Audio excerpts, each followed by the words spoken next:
Дос.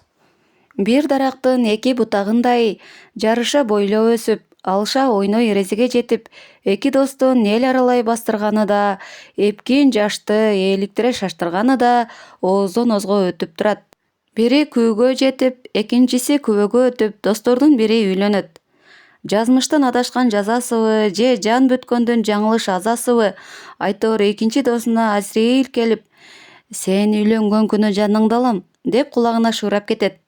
Арадан ай жылдар өтүп, досу бардар жашап, бала чакалуу болуп, өзү да 40 кырын оодарып, Азриилдин эскертүүсү эстен чыгып үйлөнөт экен. Нике түнү жан алгыч келет. Ким келгенин сезип, эртеңки көрөр күндүн, бүгүнкү жатар түндүн ылажысы жокпу деп сурайт. Бир эле жолу бу сен үчүн өз жанын кыя турган адамың болсо, тирүү калып тукумулайсың дейт. Жан алгычтан ара чага бир күн алып, досуна келип жагдайды толук айтып бүтөрү менен, досу бүлөсү менен коштошуп, менде баары бар, бала чакам чоңойду, сенин дүйнөдөн тукумсуз так өтүп кетишиңе жол бербейм деп жан алгыч күтүп отурган үйгө кирип келишет.